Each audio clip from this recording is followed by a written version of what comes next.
زبان سے جو ہمارے یہاں نیت کی جاتی ہے، اولاً اللہ کے نبی صلی اللہ علیہ وسلم کے زمانے میں زبان سے نیت نہیں ہوتی تھی. اللہ کے نبی صلی اللہ علیہ وسلم نے ہم کو زبان سے نیت کرنا نہیں سکھایا. ہم کو روزے، میں نے اس لیے شروع میں کہا کہ عبادت اللہ تعالیٰ کے حضور میں کب قابل قبول ہوتی ہے؟ وہ جب نبی صلی اللہ علیہ وسلم کی سنت کے مطابق ہو، اس میں اتباع ہو. الحمدللہ آپ اس کورس میں دیکھیں گے اور پہلے بھی آپ دیکھ رہے ہیں کہ ہم جو بھی بات کریں گے یا تو اس کی دلیل قرآن کی آیت سے دیں گے یا اللہ کے نبی صلی اللہ علیہ وسلم کی حدیث سے دیں گے، اور کہیں اللہ کے نبی صلی اللہ علیہ وسلم کی کسی حدیث میں یہ تعلیم نہیں دی گئی ہے. حتیٰ کہ ہمارے علم میں تو کوئی موضوع روایت بھی نہیں موجود ہے کہ جس میں اللہ کے نبی نے روزے کی کوئی نیت بتائی ہو جو زبان سے کرنی ہوتی ہے.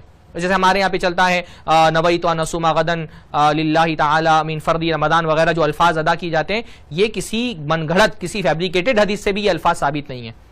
تو یہ سنت کے خلاف ہے، یہ بدعت ہے دین کے اندر، نئی چیز ایجاد کرنا ہے. جتنی چیزیں ضروری تھی اللہ کے نبی صلی اللہ علیہ وسلم نے ہم کو دے دی. اللہ کے نبی نے کچھ ہمارے لیے چھوڑا نہیں الحمدللہ کہ ہم کو بتایا نہ ہو. اللہ کے نبی صلی اللہ علیہ وسلم نے کوئی دین ہم سے چھپایا نہیں ہے، اور اللہ کے نبی صلی اللہ علیہ وسلم نے ہم کو نہیں سکھایا کہ زبان سے بھی کوئی نیت کرنی ہے. اگر زبان سے نیت کرنے میں کوئی خیر ہوتا تو اللہ کے نبی صلی اللہ علیہ وسلم ہم کو بتا کر کے جاتے. تو زبان سے نیت کرنا نہ اللہ کے نبی سے ثابت ہے، نہ صحابہ سے ثابت ہے، نہ جو ہمارے ائمہ ہیں بڑے بڑے علماء ان سے ثابت ہے. شیخ الاسلام ابن تیمیہ رحمہ اللہ کا ایک بڑا خوبصورت جو ہے وہ کوٹ میں نے آپ کے نوٹس میں موجود ہے، وہ میں نے تحریر کیا ہے.